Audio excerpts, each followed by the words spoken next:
Hello, all. Time for a new episode of Mining for Meaning. Sort of a podcast, not really, where we talk about different things from personality to literature to history. First two episodes focused on personality. This third episode is going to be dealing with literature with a focus on world building. We're going to be using Wilson's Guide to Fiction Worldbuilding through Crystal Phoenix Hobbies, written back in 2020. And I'm just going to read it to you over the next hour and a half. And while it's going, enjoy the Minecraft I'm playing in the background. But Wilson's Guide to Fiction World Building begins with an introduction. And here we go again, you sigh, opening this book to its introduction, praying that you'll find some small piece of insight that will slingshot your writing skills into the realm of the bestseller. Or, at the very least, beyond the scope of your friends and family who smile politely at you as you read what you've written, and compliment small pieces of it. At the same time, your deepest wish is that this isn't written by some quote-unquote expert blowhard who will say all the right things while telling you absolutely nothing. Well, as a high school English teacher of, at the time this was written, over 6 whole months, with nearly 5 years worth of college writing courses under his belt, and 4 incredibly unsuccessful self-published works available online. Let me reassure you, there's no such thing. As an expert, I mean, not blowhards. Those are a dime a dozen. While it's not what you want to hear, there's no quick and easy path to improvement, no magic pill or golden lamp, and the so-called experts can only tell you 3 things: the rules of grammar, when to break them, and what worked for them. But the thing is, you're not them. You're you. You've got your own voice, your own tone, and most importantly, your own story to tell. But what does that mean? And more importantly, why on earth would you purchase this book if I'm just going to tell you that I can't improve your craft? And that's easy. I can tell you what works for me. Maybe not when it comes to sales, but for when I sit down and actually start writing. At the very least, I can offer you a way of looking at fiction writing that you can adapt to your own style. What I can't do, what I won't do, is tell you how to structure your sentences, how to cater to the taste of experts, or how to promote your works. What you do with them is up to you. So whether you write for fun, to release some pent-up emotions, or in an attempt to become a bestseller, I hope you're able to take something away from the following pages. The outline. Fiction writing should, and usually does, look like an iceberg. When it comes to the final product, the reader should be awed at the beauty, structure, and shine of the story. But 90% of the work needs to remain unknown to them. In a fantasy epic, magic works because by the time the reader comes across it, the rules have been clearly defined in the background. The bad guy is a threat, not because we watch their gradual rise to power, but because they already have the power. We don't see the kingdom fall from grace, but instead watch the protagonist strive to bring it back to glory. But in order for the reader to believe the world that's presented, you, the author, needs to know all the answers to the questions that are left off the page. You know that there's a common pool of magical power that anyone can tap into, but that is a limited resource. You know that the bad guy was voted into a small position of power, that they used their influence and maybe a personal fortune to bribe, threaten, and blackmail their way higher. You know that the kingdom was once a thriving society where there was no strife until human fallacy began to corrupt the paradise. Yet you also know that including these details would only bog down the reading. It would distract the reader from the plot you've painstakingly laid out. This should come naturally to nearly every writer. But the question always remains, what should be included, and what is something that should run in the background? And even more importantly, how much should be written down in some kind of notes to yourself, and what should be kept in your head?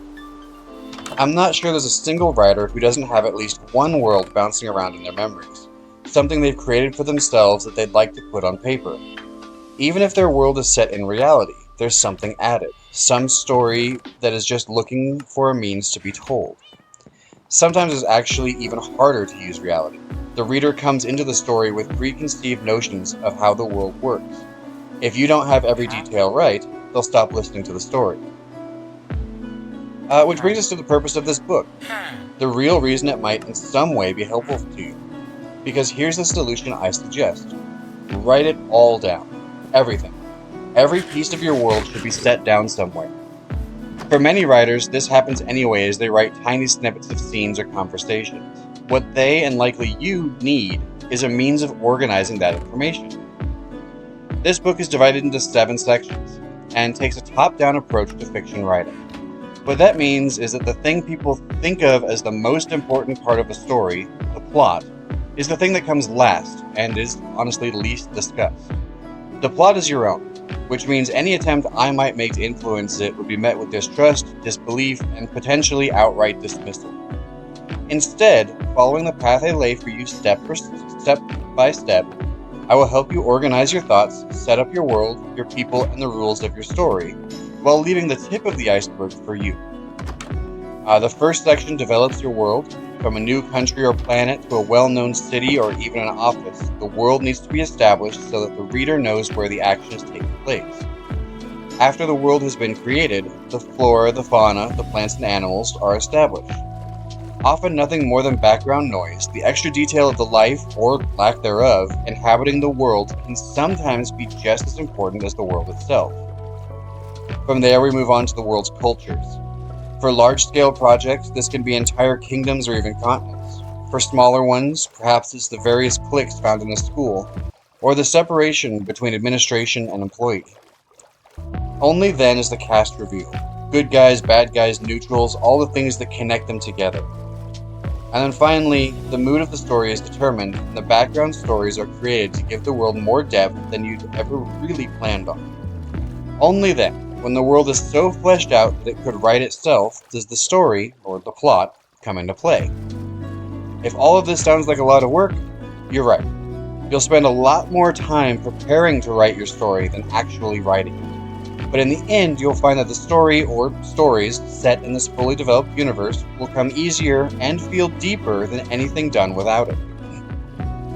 With that, I hope you'll find that this process, no matter how difficult it is fulfilling, enjoyable, and more importantly, helpful.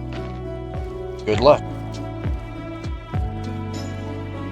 What I would suggest is, as I go through each section, pause, write something out, and when you're done, hit play again and continue your way through. But we start off with the world.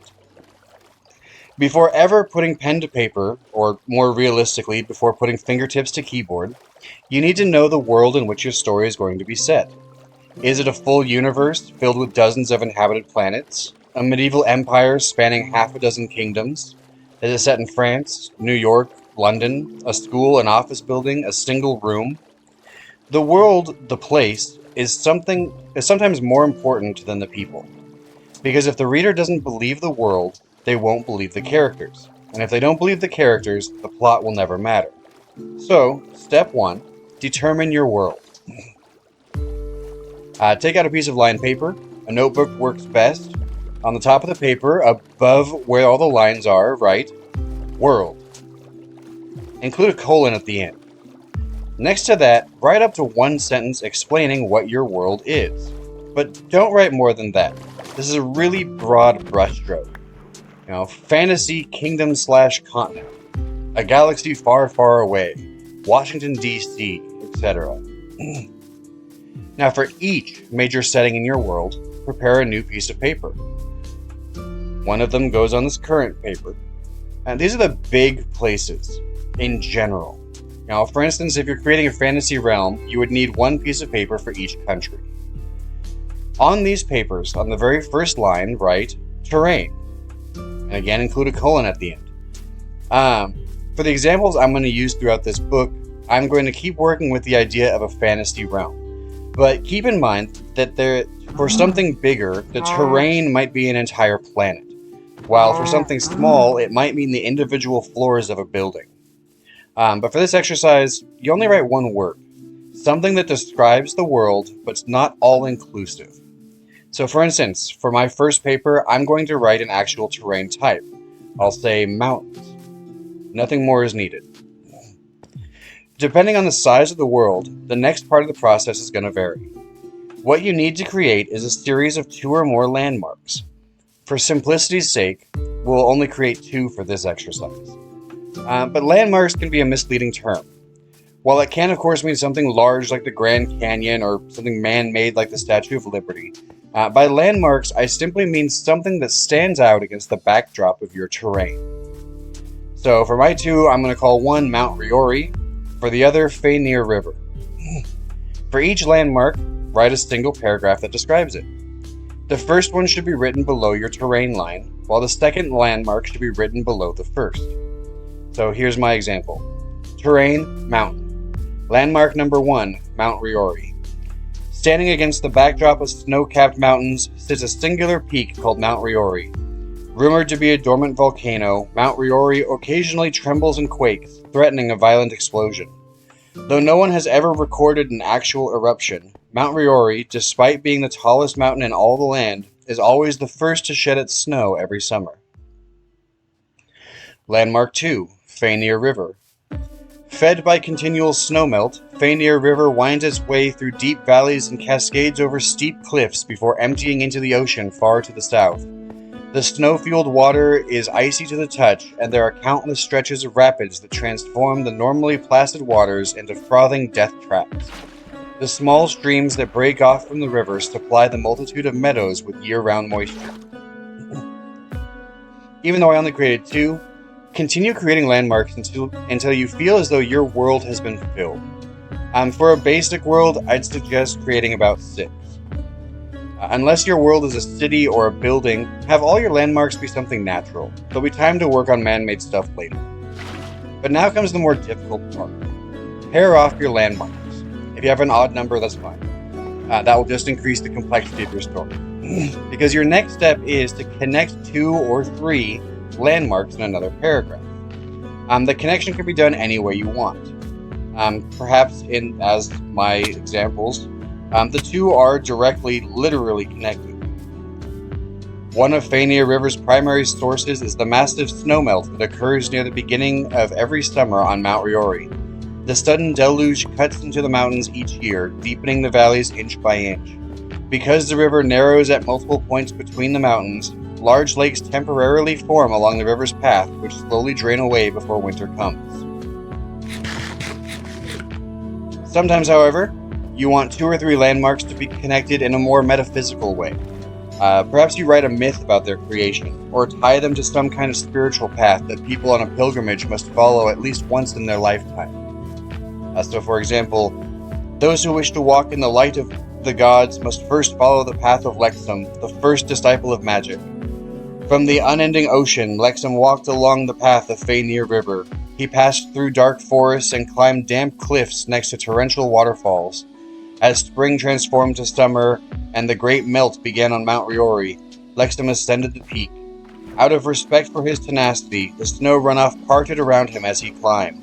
When he reached the peak, there was a great burst of flame from Mount Riori. When it passed, Lexum was gone. Just like with the actual creation of landmarks, try to avoid connecting them with something modern. In other words, don't talk about a city or a road or something that connects the 2 landmarks. A myth is one thing, as it tends to extend beyond reality, even fake reality. But once you have connected your landmarks in pairs or trios, find some way to then connect individual landmarks in each group with landmarks from a different group. The idea is to interconnect your world as much as possible. By the way, if you're working with something smaller, like a city or a school or an office building, make your landmarks specific locations. For New York City, there's no shortage of landmarks. The Empire State Building, Wall Street, Broadway, Coney Island, the Statue of Liberty, and so on. In a world like this, do your research. Find ways in which the landmarks are actually connected, then put in something of your own. So maybe in your world, the Statue of Liberty has a secret room in the torch that's the real reason why people don't go into it anymore. In that room is a map that leads to a magical doorway underneath Coney Island. In an office, the water cooler is the natural meeting place of disgruntled employees. It sits in direct view of the break room, although it is separated by half a dozen cubicles. The satisfied employees who take their lunches in the actual break room often wonder why those around the water cooler cast dark looks in their direction each day. So you can do landmarks large or small, right? Obviously, the smaller you go, the more man-made it's probably going to be.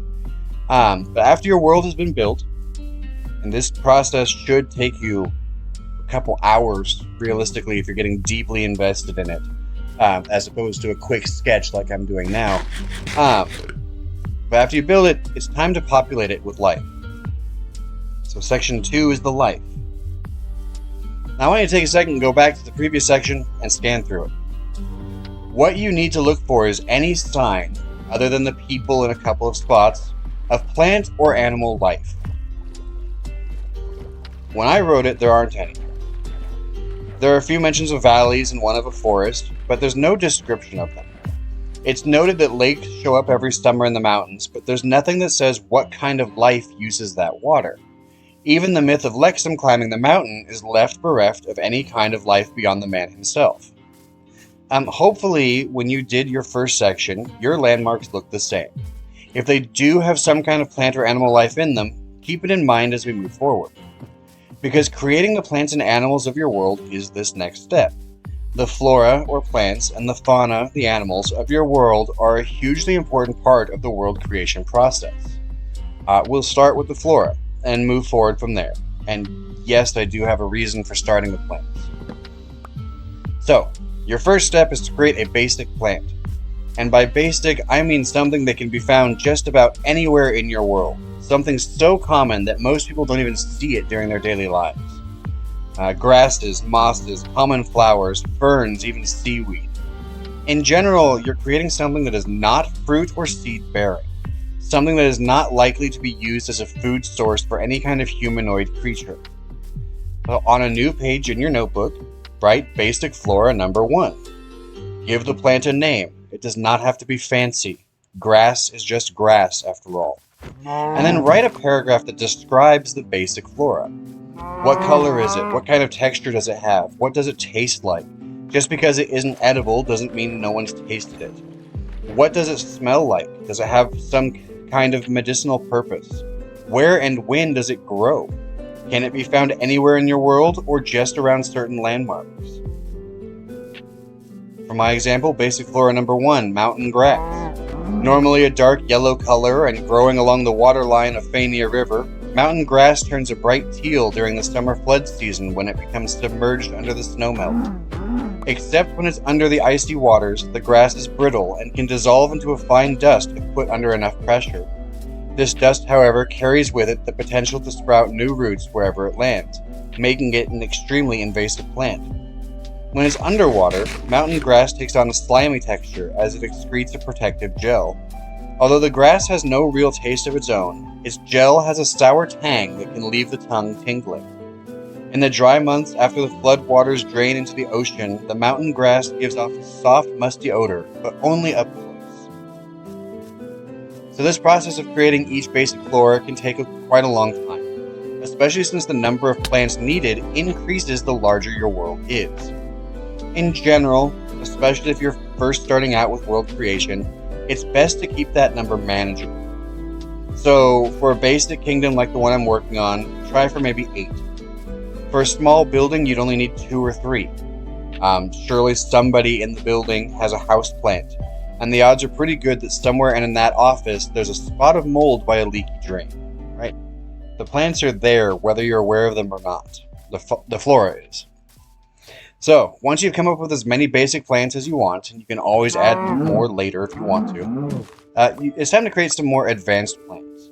Now, advanced plants, or advanced flora, are the fruit and berry bearers, the ones with unique properties or have some other specialty.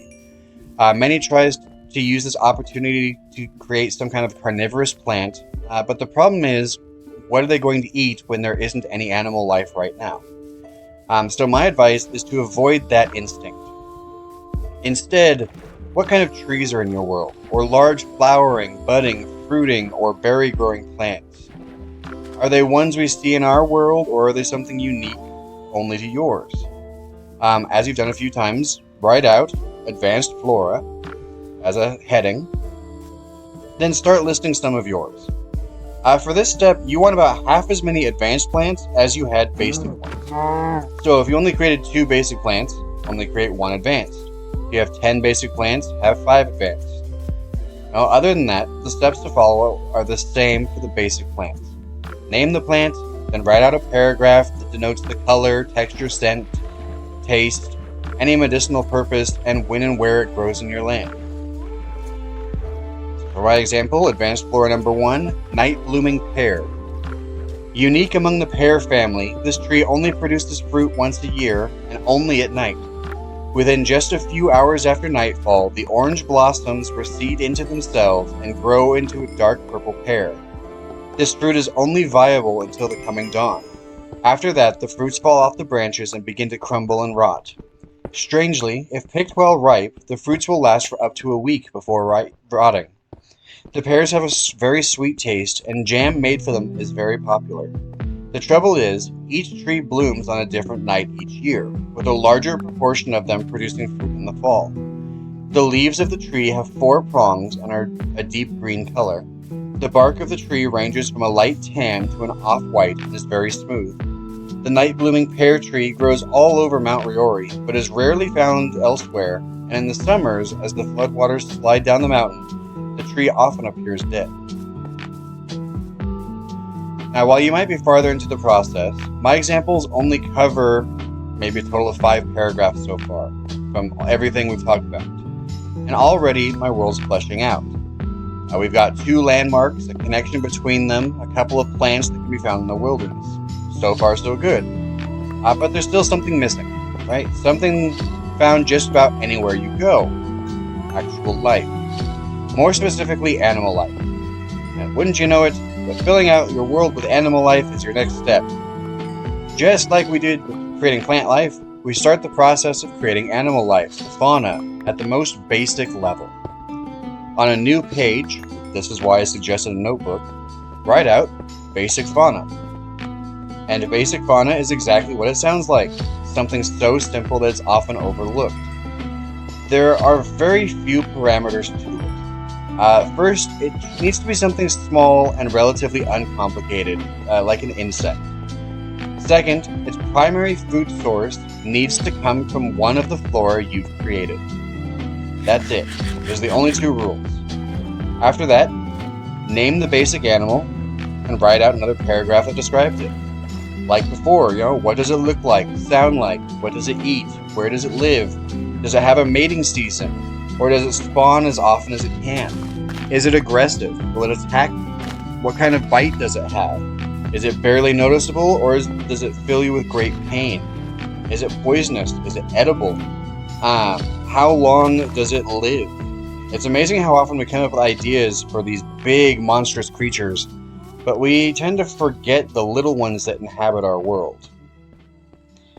So for my world's example, we have basic fauna number 1, the pear fly.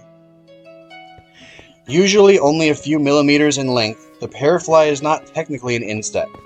Having only 4 legs instead of the typical 6, and 2 separate sets of wings, the pear fly is unique unto itself.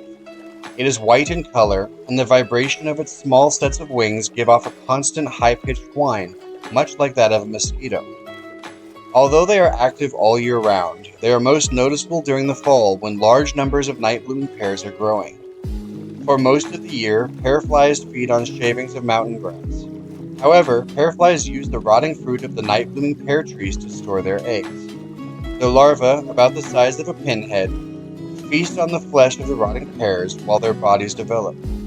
While they are not technically aggressive towards larger creatures, if something ingests a larva-filled pear, the pear flies will actually speed up their growth process. They are seemingly immune to most stomach acids, which can mean entire generations can grow within the body of the unfortunate creature who eats the wrong pear. The pear fly has a lifespan of 1 to 3 months, depending on how much food is available from one day to the next. Alright, now we've got some life going on. But of course, can't stop there. How many basic fauna you create, again, depends entirely on the size of your world. Obviously, a school or office building is going to have a lot fewer basic fauna than an entire planet. But for my suggestion to you is to have at least 1 basic fauna for every plant you created. There are very few, if any, plants that don't have some kind of animal that feeds off of them, so it's a good plan to come up with something for each one.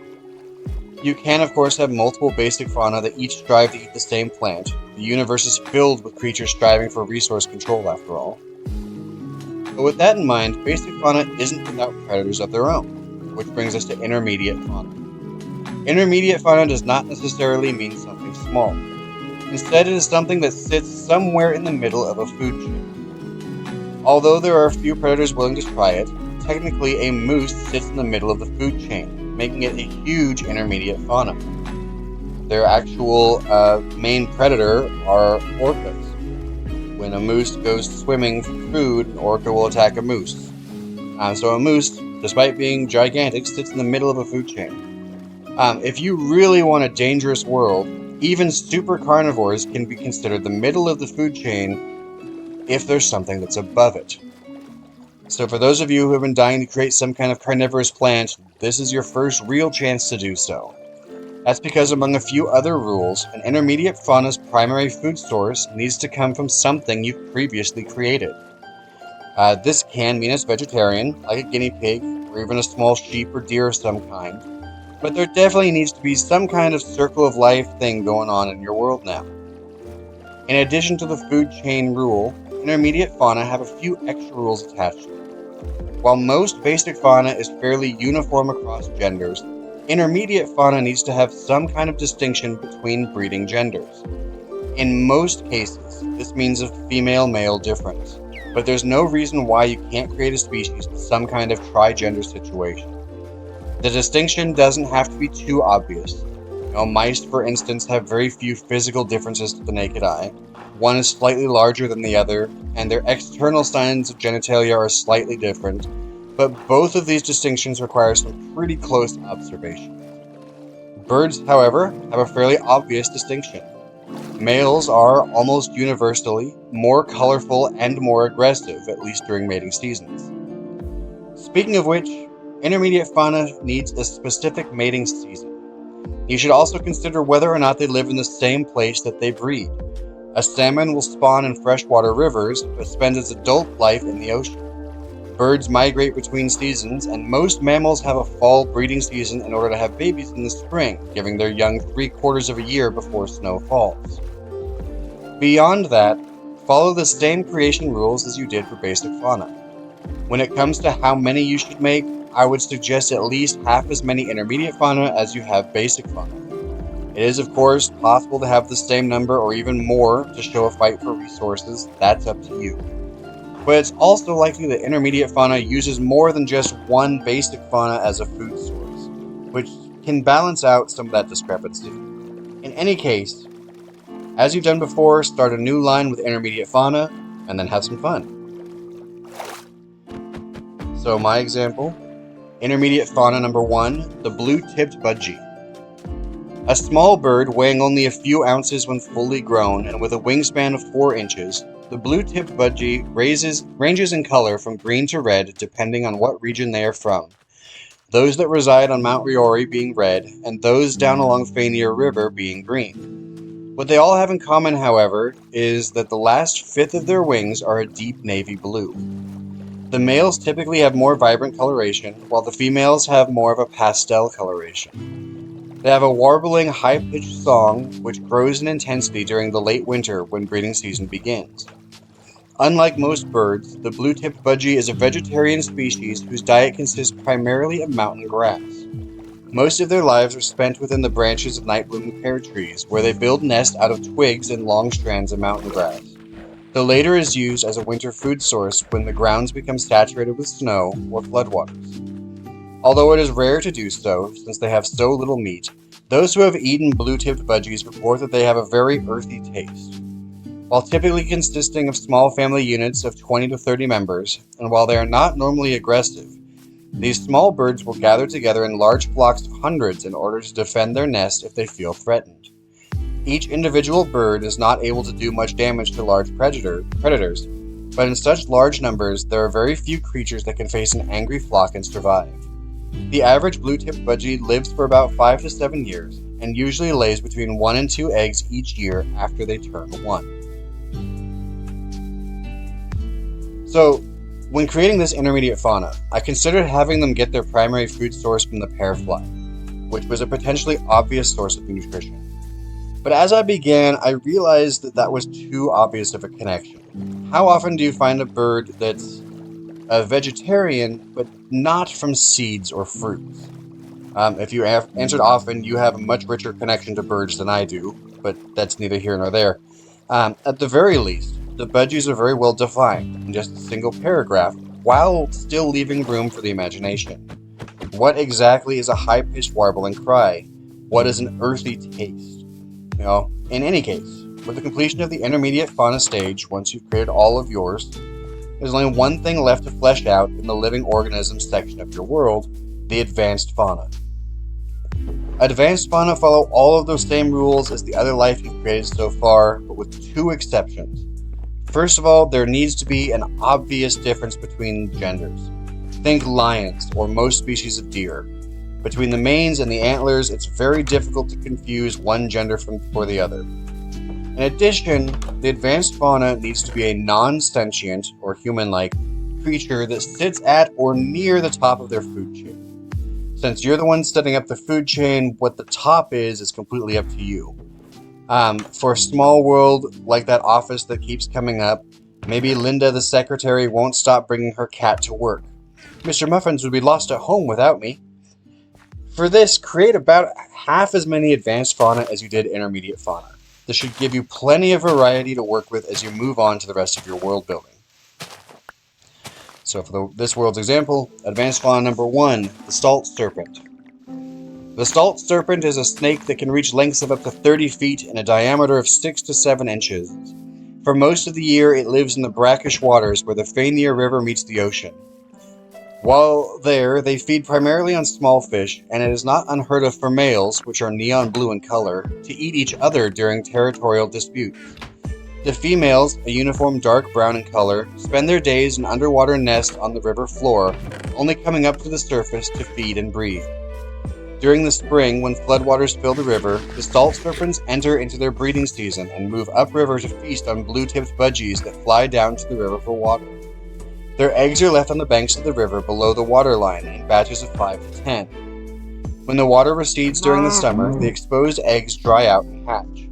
The baby salt serpents then slither into the waters and flow with the current to the ocean. Those that survive the trip establish territories of their own and wait to mature, which takes between 4 and 5 years depending on the individual. The flesh of a salt serpent is very salty as they spend their lives absorbing the brackish water. But their meat can last for several weeks without needing to be cooked, which makes salt serpent meat a favorite of travelers, despite an overall bland flavor.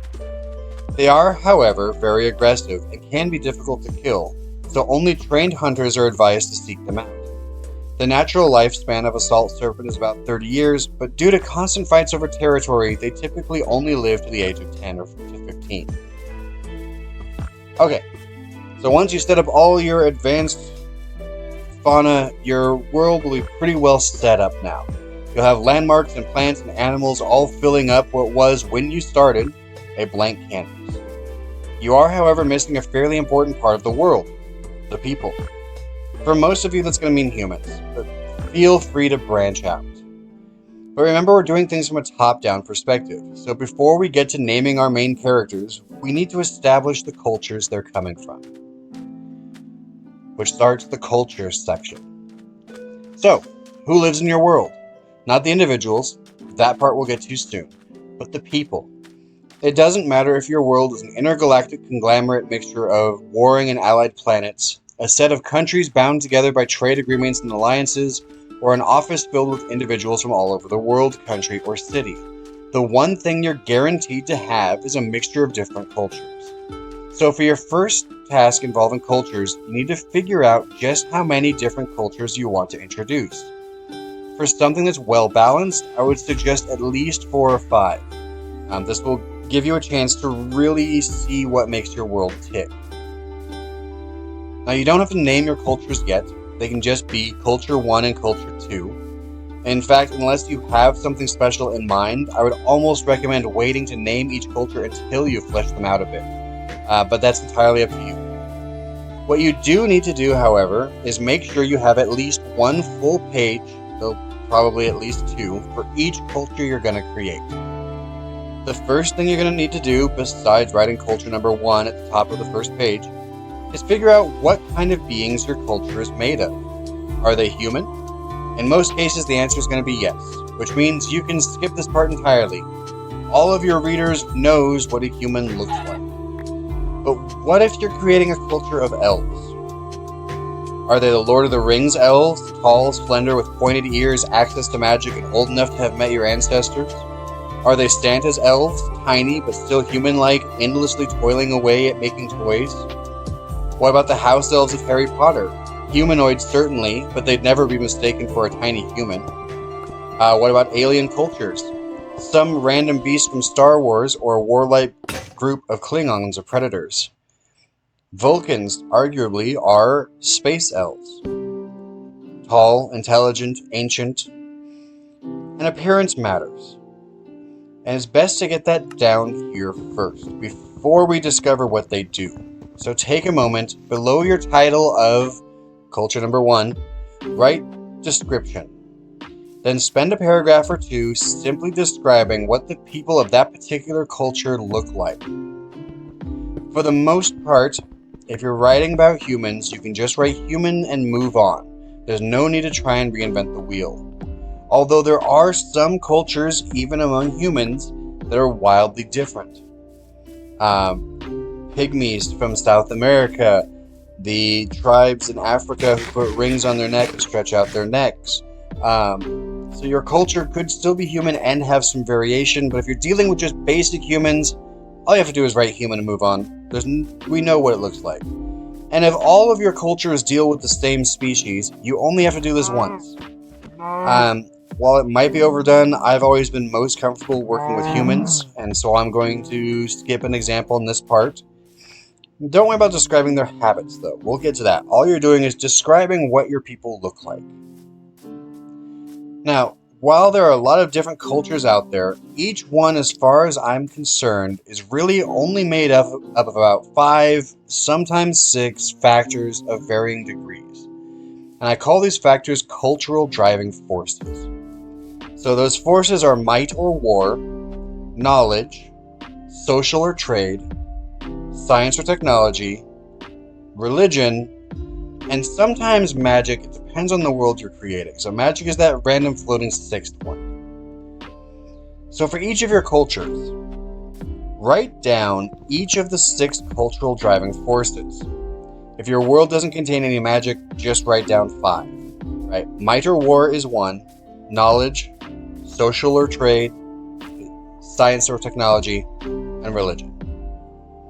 And once you've done that, your task is to rank each of the factors by level of importance to that culture. 1 being the most important, and 5 or 6 being the least.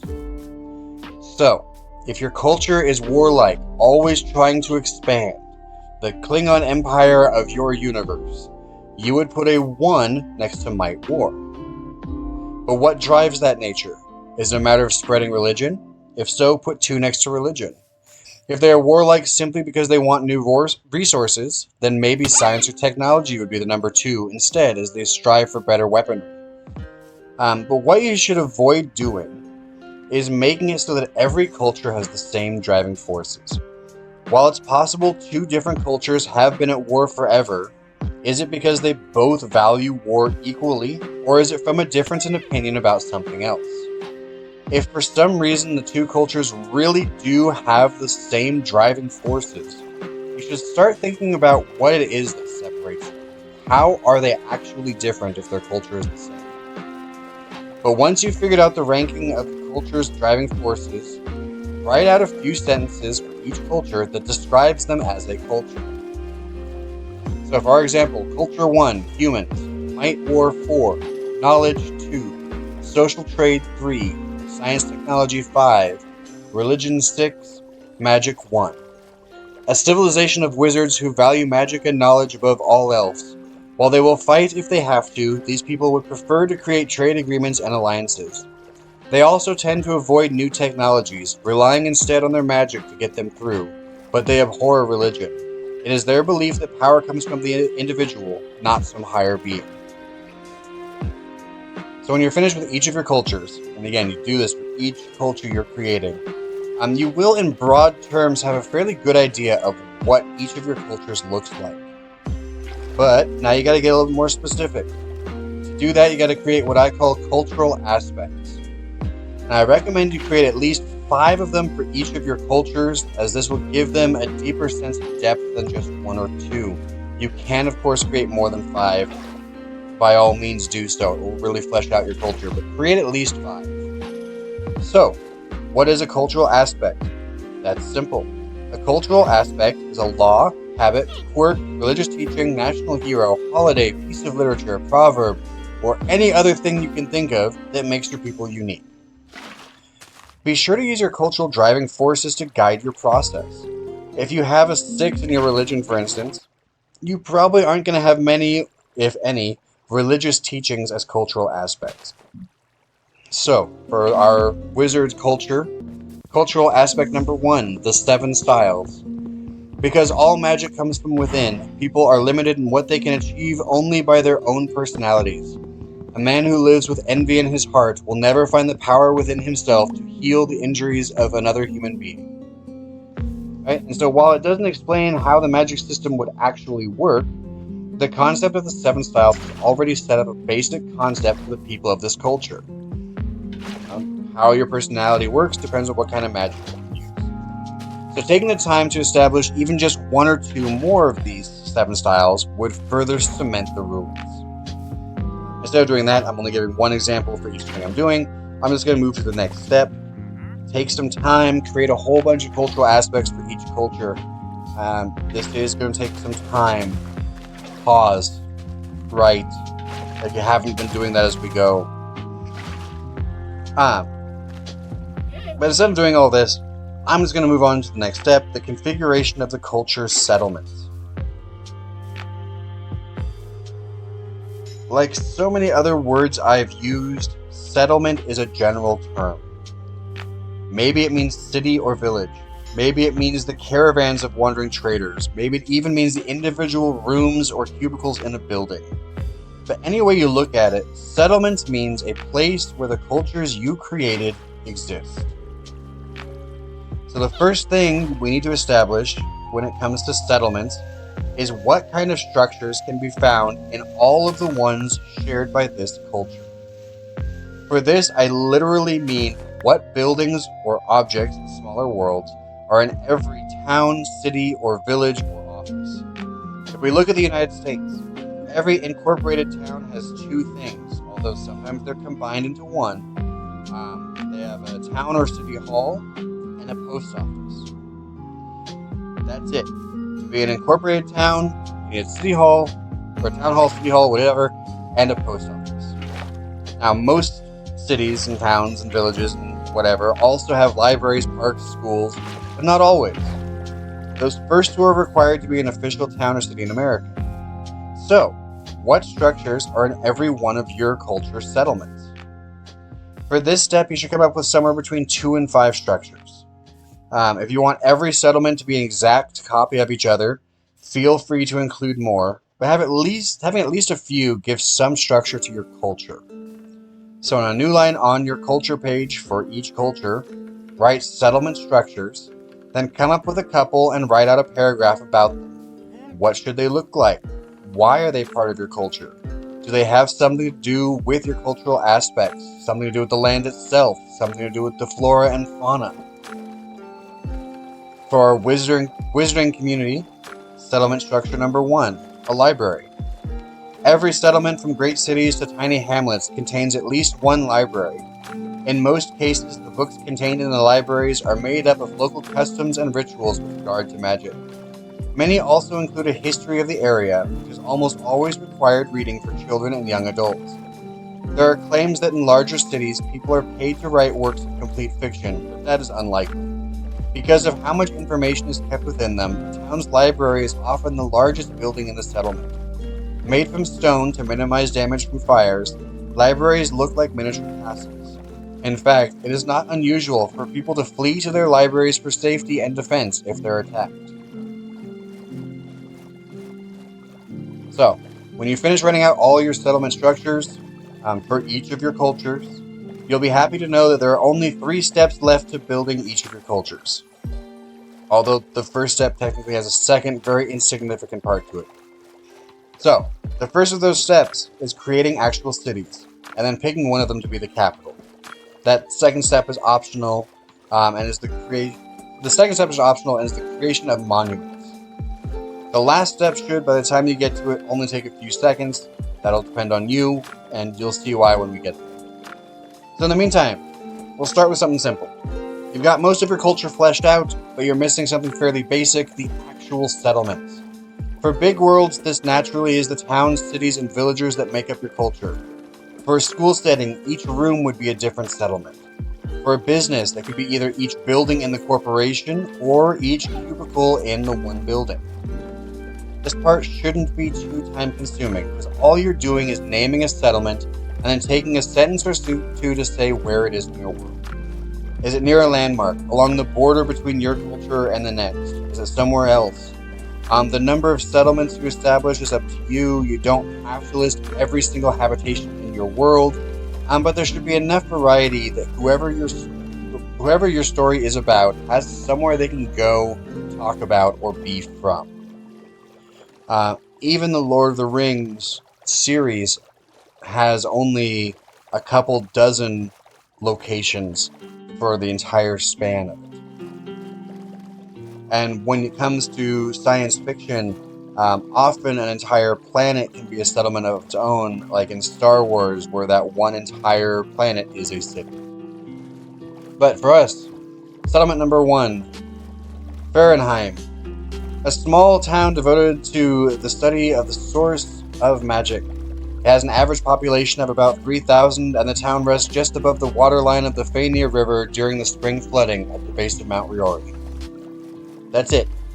A name, 2 sentences to describe it. And when you've created all the settlements you need to, go back and select one of them as the capital, if your world has capitals. After that's done, you can move on to the optional step of monuments. Now, technically speaking, you are free to create as many monuments as you want. You're even free to decide what exactly counts as a monument. The only real criteria is that it needs to be something that is unique, not only found only within your culture, but only in one place in your culture. It's something that people travel miles to visit, that holds some kind of emotional sway over your people. Now, is it a gigantic structure, a process of thousands of hours of labor and lives like the Great Wall of China or the Great Pyramids? Is it a special church like Notre Dame? Something built even before your culture got there, with a use that might not even be remembered, like Stonehenge? Or is it something smaller, but one of a kind, like the Statue of David or the Sistine Chapel?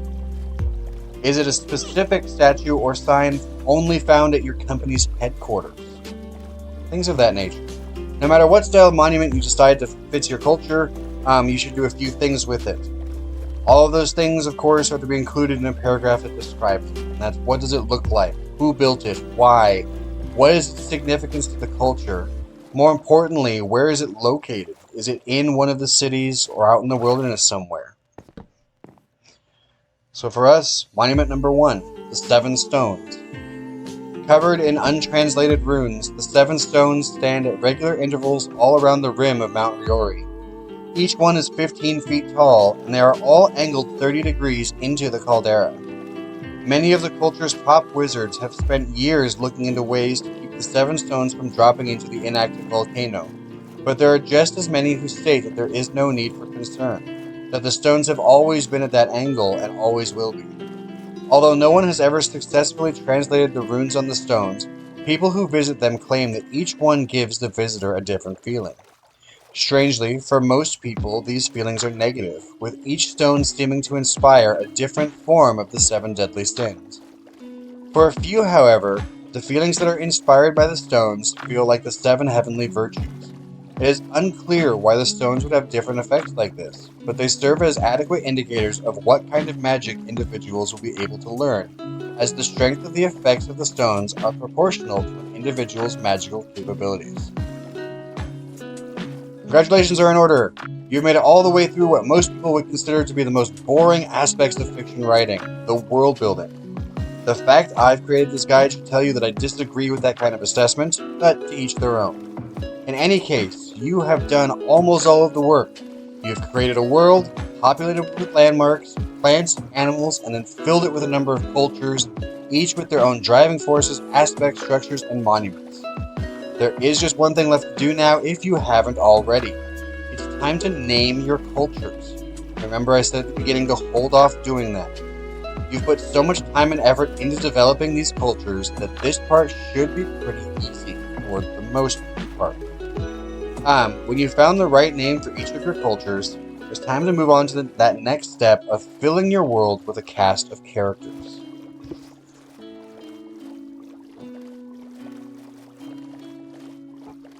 Alright, the cast. So on the plus side, we've gotten to the part that most people start at, the cast of characters. More than likely, it was a character of some kind that got you to sit down and start thinking about a story. Maybe it was a physical image that came to mind, or maybe it was their voice or something they said.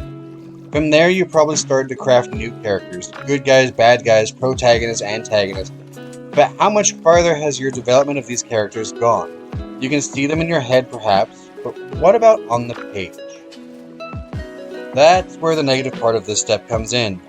You need to know everything you can about your characters, even if that information isn't given directly to your reader, so that the character feels real and reacts in ways that feel natural. I don't know about you, but nothing pulls me out of a book faster than having the main character suddenly act in a way that runs contrary to everything I've learned so far. It's like watching James Bond suddenly sitting on a porch in suspenders while contemplating rafting down the river. While that works for Huck Finn, it's completely out of place for 007. Now, don't get me wrong, most sudden character shifts aren't that drastic, but they can sometimes feel like it. So in order to avoid this kind of break of fluidity in characters, we need to create a page or 2 or 3 of information of each character in your story. And when I say each, I really mean each. Main characters, side characters, antagonists, everybody. The only exception is when you create someone literally with the point of never seeing them again. The cashier at the grocery store does not need a page to themselves. But if that cashier is the brother of your main character's love interest, then suddenly both you and the reader need to know more. As a basic rule, you'll need at least 1 to 2 pages, and probably more, in your notebook for every protagonist, every antagonist, every main side character, like the king or boss and their family, even if they barely appear in your story, every friend and relative of both protagonist and antagonist, and every friend and relative of those friends and relatives. Hope you still got some room in that notebook of yours, because that's a lot of people. This step is without a doubt one of the most time-consuming parts of world creation. But once you get started, you'll see there aren't all that many steps, which means you can run through a few at a time. And those steps are the really bare bones basic information. You got name, age and birthday, height, weight, hair, eye color, and hairstyle, some defining features, personality makeup, and important details. The first parts of this should be pretty straightforward, and you've probably even already done it. But the last 3 require some work. So, let's walk through a character creation. First, write out the character's full name, even if they never go by their full name in the story. Well, write James, not Jim. You need to know their full name. Maybe it's some kind of inside joke, or a threat to be held over the main character. If they do have some kind of nickname, write it in parentheses at the end of the name. So, if their name is James Bond, but they go by Jim, have James Bond and in parentheses Jim. Then write out the character's age, birthday, and on the next line down, followed by their height and weight below that. Finish up on the 4th line with a quick hair and eye color, as well as the style of hair the character has. Be as fancy as you want with these details, but make sure they aren't something that changes later on. If the character has green eyes with flecks of blue around the outer edges of the iris, don't slip up and call them brown later on. You might miss the typo, but the reader won't, and it will throw the reader off your reading. writing. Alright, easy part's over. Those 4 steps, nice and simple. And now for the last 3 steps of each character. Start with defining features. These are physical or mental aspects that are discernible. For instance, does the character have a prominent scar, a tattoo? Are they missing an entire arm? Do they suffer from PTSD or have dyslexia? Are they pregnant, which is a very defining feature for at least part of your story? Any of these features, not to mention the hundreds of others from acne to zinc deficiency, all count as defining features. Every feature should also get a sentence or 2 explaining them. These can be as detailed as you want, but it's a good idea to have 5 or more features for each character. We all have some kind of defining feature to us beyond just our hair and eye color. For instance, for myself, my nose is too big. But we've got name. For our purposes, we have name, Jacob Alexander Malone. Jake as the nickname. Age, birthday, 29, July 14th, 1990. Height, weight, 5'10", 200 pounds. Hair, eye color, dark brown hair cut short but not a buzz cut. Light brown eyes. Defining features. 1. Long scar across face that begins above the left eye and ends below the right ear. Received in a knife fight on April 10th, 2012. 2. Almost never seen in public without his black fedora and brown leather jacket. And once you've compiled your list of defining features, it's time to get into the meat of your character. It's one thing to say what they look like, but it's something else entirely to explain who they are as a person. And so to do this, we're going to use the concepts of the 7 deadly sins and the 7 heavenly virtues, which were briefly mentioned before. So, below your defining features, write personality makeup, and below that list, have 2 columns. 1 column for the sins, 1 column for the virtues. At the bottom of each column, write total. The 7 deadly sins, and they should go in order in your column, are envy, gluttony, greed, lust, pride, sloth, and wrath. The 7 heavenly virtues are charity, chastity, diligence, kindness, humility, patience, and temperance. We'll start with the sins because, to be honest, they're more fun, and then we'll move on to the virtues. What I'm going to do is I'm going to describe what each sin is, and then tell you what to do with it afterwards. So, envy is a driving force for many characters. Envy, as described by the philosopher Aristotle, is the pain a good character feels at the sight of another's good fortune, stirred by those who have what the character ought to have. So this drive can simultaneously make the character want something someone else has, and make them desire that other person to lose what they have. This can be a person, a thing, or even an emotion, like the desire to have another person who's in a relationship. Gluttony. This driving force is the desire to overindulge and/or overconsume something at the expense of those who need it. Often associated with food, gluttony can extend to other things as well, like money, materials, or status. Not to be confused with envy or greed, which are emotional desires for these goods. Gluttony focuses on the actual use of them by the character. Greed. For this sin, the character has an insatiable longing for some kind of material gain. Examples include wealth, food, or power. Characters who suffer from greed will go to almost any lengths to obtain that which they most desire. Lust. Usually attributed to a sexual urge, lust is the overwhelming desire for an object, person, or circumstance that will somehow fill their emotional void. Although similar to greed, lust is unique in that the desire for that particular thing often overrides their logical nature, making them act in ways that can be dangerous and foolish. Pride.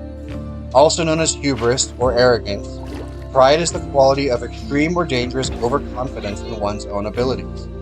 Typically, this sin drives a character to defy the norms or behaviors of a society or even the gods. This driving force can be focused on any, or in extreme cases, all of a character's abilities. Usually, however, it is an extension of a skill, knowledge, or physical attribute. Sloth. Unlike the other sins, which drive a character towards a specific action, sloth is the driving force to motivate someone into doing nothing, often at the expense of others. A mix between laziness and apathy, sloth is a sin of withholding one's talents and abilities from the rest of the world. Wrath. Often described as extreme anger or rage, wrath is the driving force of revenge and retribution. In most instances, wrath is directed towards a specific person, people, concept, or ideology. Those driven by wrath would be less likely to express mercy or compassion towards the subject of their obsession. Now that there's a basic description of the 7 deadly sins, it's time to figure out how they affect each of your characters. Look at the column with the sins written on it. Next to each sin, write a number between 1 and 5. This number denotes the intensity of the sin in that character's life. 1 being almost no influence, and 5 indicating the sin rules their life. Each character is going to have a different rating, of course, but I would suggest only having 1 or 2 that really drive the character. Otherwise, you'll end up with a lot of different forces pulling on the character, which can be confusing to you as a writer, the reader, and even the character themselves. However, for any sin with a 3 or higher, write a word or 2 next to the number that indicates something specific about that sin. Then, as you should be used to by now, write a paragraph below the list that talks about the character's vices. What motivates them towards the darker side of humanity, or whatever race they are. Jake Malone. Envy, 2. Gluttony, 1. Greed, 3. Recognition. Lust, 1. Pride, 4. Detective skills. Sloth, 1. Wrath, 5. Revenge for family. Total, 17. Jake was driven out of his career as a police detective over his obsession with tracking down the person or people who were responsible for the death of his wife and son. After a violent confrontation with the new chief of police, during which he earned the scar across his face, Jake set out to open his own private detective business in order to fund his continued search for the killers. His confidence in his own ability to solve the murder all by himself is tempered in the fires of his desire to earn the recognition he deserves in the eyes of his former coworkers. Once you've finished with your paragraph about the character's vices, it's time to focus on their virtues. This process is the same as the previous step. Select a number 1 to 5 for each virtue, write out a few words that are rated 3 or higher, then write out a paragraph about their good qualities. There is one rule you have to follow though. This one can be difficult. Your total for your character's virtues has to be equal to their total for their sins. There's a balance to all things. Even some of the worst literary monsters and villains have their good sides. It's just their darker sides that are what shine through.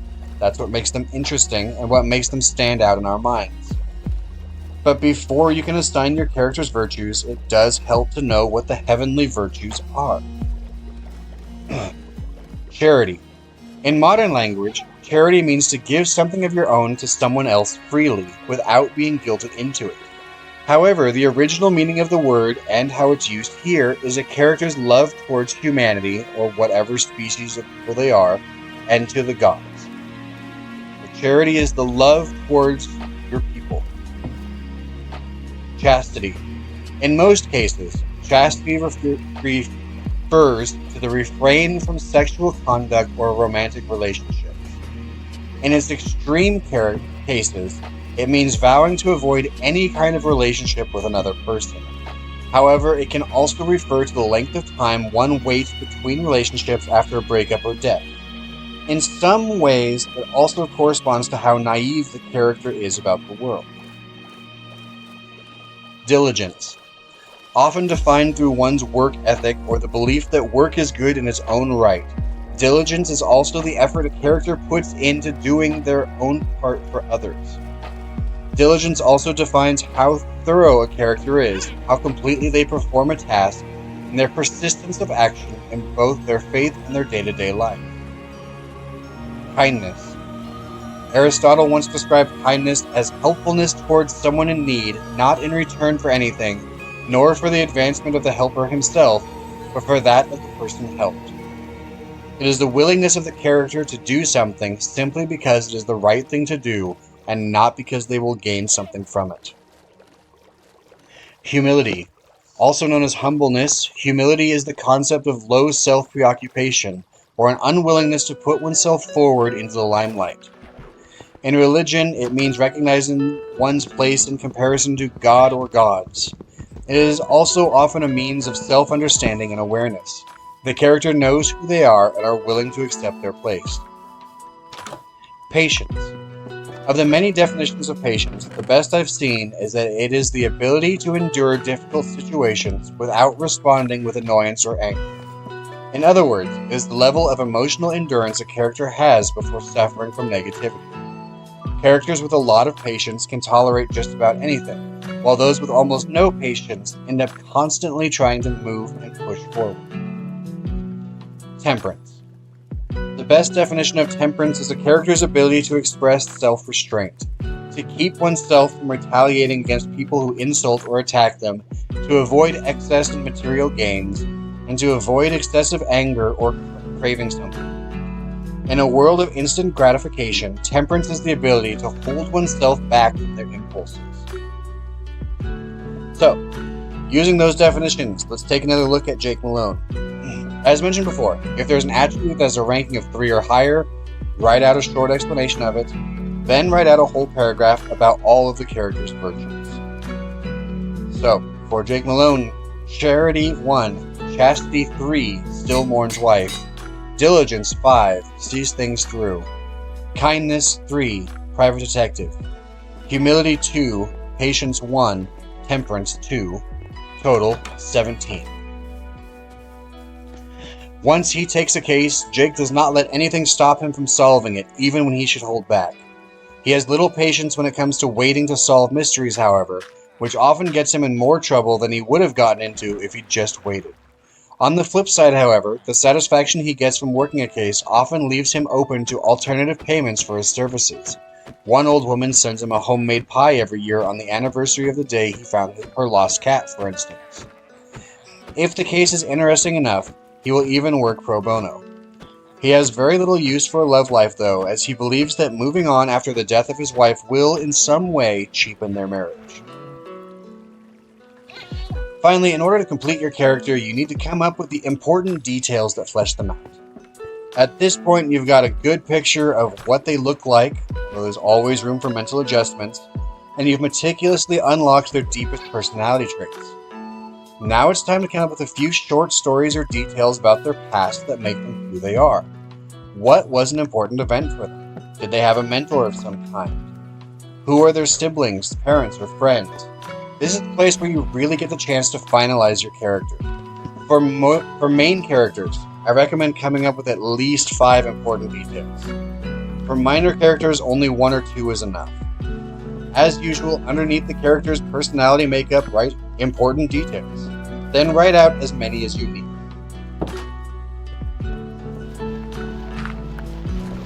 For Jake Malone, important details. The worst case Jake ever worked was on a strip club called the Cosmo. A rival club had sent a gang of thugs to rough up the patrons, but things got out of hand and the thugs ended up turning the place into a bloodbath. They raped the strippers, then split open their stomachs enough that there was no way to save their lives, but leaving them alive enough to attempt to crawl for help before dying. Jake was one of the first responders to the emergency call when he was still a rookie on the police force. Number 2.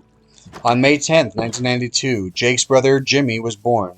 Just after giving birth, however, their mother passed away due to complications. Number 3. Jake's wife and son were killed by a group of gang members called the Crimson Makos during a drive-by shooting. His family was not the target. Okay, if you have gone through your entire cast of characters, give yourself a pat on the back.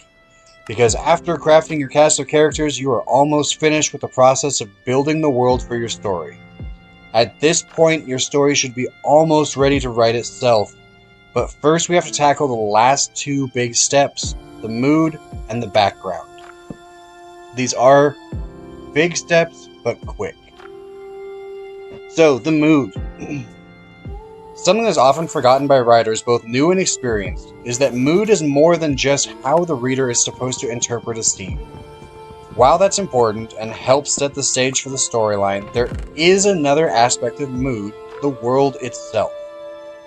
The steps you need to complete for this stage of the creation process are small but vital, as they affect everything that comes after. But on a bright side, that means this is a very small section. The first step you need to go back and look over specific parts of your world. Namely, the landmarks, the cultures, the settlements, the monuments, and the cast. As you do so, do the following instructions for each one. For landmarks, as you should be aware by now, landmarks are more than just natural formations. Some are dangerous hazards that should be avoided by all, but the most party adventurers. Others are beautiful works of majestic wonder. What you need to decide, however, is how does each landmark make your characters feel? Do they experience a sense of awe, terror, peace? You don't need to come up with an answer for every character, but you should be considering what most people will feel when they get there. At the bottom of each landmark, write a sentence that explains what feeling most people will have when they are around it. Most people, when they get to the Grand Canyon, feel very small and insignificant in the grand scheme of things. For cultures, when it comes to the mood of the culture, you need to do two things. First, go to each individual culture and at the bottom of the description, write a few words that describe how that culture's people view it. Do they love their culture? Do they fear it? What is the mood of the people of that culture when no one is looking at them? Second, for each culture in your world, write a few words to a sentence that explains what the average person from that culture feels when they are in the lands or settlements of this culture. The more cultures you have, the more entries you'll have here. So for each other culture in your world, put the name of that culture and what the average person will feel while in the current culture you're working on. What is it about this culture that makes other cultures feel that way? Is it something that's universal? Are all other cultures going to have that same feeling when in this culture, or is it different for each culture? It's a lot to say. It's a little confusing. So, for the first part of a culture, if you're taking place in New York City, what does it feel like for a citizen of New York City to be in New York City? Then, what would it be like for somebody from the Midwest to visit New York City? Right? It's two very different feelings. So what's it like for the person in New York? What's it like for the visitor? What would it be like for somebody from China to visit New York City? What would it be like for somebody from France? Now, each culture, and obviously those are broad, what does each culture feel when visiting that one culture? Hopefully that clears up a little bit. Then for the settlements. Now that you've explored the feeling people get from cultures, you need to do the same two steps for each settlement you establish. First of all, what's the mood of the people who live in that settlement? Are they happy living there? Do they hate living there? Why? What is the mood of people from the settlement's culture, but not from the settlement, when they visit that settlement? Is it an exciting experience to visit that settlement? Or do they want to avoid going? And then, what about people from each outside culture? So, the people who live in the settlement, the people who live in that culture, visiting the settlement, but not from the settlement. And just like with the culture, people from other cultures, what do they feel when visiting? For monuments, follow the same steps that you do for settlements. What mood-altering effect does the monument have on people from near it, people from the same culture but not near it, and from people from other cultures? And then the last step for mood is on the cast, and it's the easiest one in theory. Instead of wondering what kind of effect the character has on others, you need to consider what the character's default mood is. Are they extremely serious all the time? Are they happy-go-lucky? You should use the character's personality makeup to help decide. Someone who suffers from a sin like wrath isn't likely to give off a happy mood. But at the same time, it can be interesting to have a contrast like that. Many people who have a bright, happy mood suffer from depression. Maybe the character smiling in the corner is really super violent minded. Only one way to know. At the end of each character description, write mood, and then give just a few words or a short sentence to explain what they seem like to others. And that's it for mood. Which, granted, is a lot, but that's it. There's just one more section to go before working on your actual story. And by now, you might have forgotten what that story was. But with any luck, this next step will not only help with reminding you, but will give you new ideas as you move forward. And that's because the last step in the process, which should hopefully be easy at this point, is to build a background for your world. So, the background. As with so many parts of this process, forming a background for your world is both extremely simple and unbelievably time-consuming. In fact, if done right, this is the longest part of the entire process, if you don't count writing your actual story. When you first stumbled on this book, it's my guess you actually had a story in mind as well, but it's possible that after going through the meticulous process of creating a whole world, you've forgotten exactly what that story was. But hopefully at the same time, you've also found entirely new aspects of your world worth exploring. And that is the purpose of this section. It is to take all those half-thoughts and imagined scenarios and turn them into background for your real story. This is where you flesh out the government of every culture, where you dive into the ins and outs of your magic, where the plants, animals, landmarks, settlements, and monuments are given their full tales. But first things first, as they say. Go back to the very beginning of your notebook, or computer document if that's what you've done, and look back over your landmarks. You gave a brief description of them before. You said where they were and what they looked like. You even connected a few of them together. Then you attributed a mood to each one. Now, as you see them, I want you to think about what the first people of your culture might have thought when they came to them. So if, for instance, your people arrived by ship at the mouth of Faenir River only to see Mount Riori standing resolute in the background of the mountains, what would your people think? Did they show up during the spring when the river was high and mostly empty of salt serpents? Or did they arrive in the fall when the river was shallow and the salt serpents were writhing in the brackish water, fighting for territory? What did the people do next? Did they immediately forge their way upriver to scale the heights of the mountains, only to discover the 7 stones resting on the peak of Mount Riori? Or did they settle on the water's edge as they debated their next steps? What stories did they tell? What about later, when settlements were established? What did the people say about the landmarks now? Are they background scenery, often ignored or overlooked, or do they still play a prominent part in your people's lives? Think about it, mull it over, then write out both scenarios. Tell a story about the first time people found your landmarks, each one of them. Maybe make it like a diary of some explorer, or as a myth passed down from one generation to the next. What makes these landmarks worth noting? I'm not going to give you a paragraph limit as I've done every time before. Tell your story until it's complete. If that means a single paragraph, that's fine. If it means pages and pages of writing, that's great too. What's important is that your landmarks become more than just pieces of the natural environment, that they become part of the life of the world and get stories of their own. When you're done with that, which will take a while, I will grant, move on to the life of your world.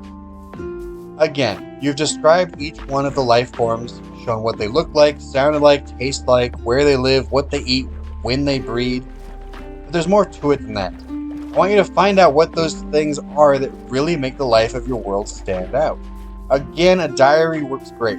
Maybe an explorer ran across them and wanted to tell others about them. Maybe you want to see what an animal's life is like day to day, and you write a short story from the creature's point of view.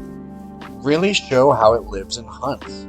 Do your animals live in packs? Are they solitary creatures? Is there only one alpha male to each group, an alpha female? Describe their lives and habits. Or, as an alternative, come up with a myth about the creature. What is a personality trait that's associated with them, and what kind of fable will prove that? The fox in our culture is often seen as cunning and sneaky, attributes that the fox would never claim. The tortoise is slow, but continues onward resolute and beats the hare. What do your creatures do? As before, there's no limit to how much you write. What's important is that each piece of life gets its due. With the possible exception of basic flora, there's only so much grass can tell you after all. Next, and here's another big one, tell yourself about your cultures. What makes them tick? What is their history? Their important historical figures? Who is their current leader and how did they get that job? How does your culture handle religion? Do they worship spirits or gods? What rules must they follow to be considered devout? Do they have a set of commandments of their own? What are they? What about the culture's set of laws? You've probably covered a few of those already in cultural aspects, but what's the full set? What is the punishment for breaking those laws? Don't just tell one story about your cultures, tell dozens, even if they're things that you will never use in your final story. Make your cultures as real as they can be. Why do they value certain buildings? What is the story about that one big monument? Your people might not know where it comes from, but you should.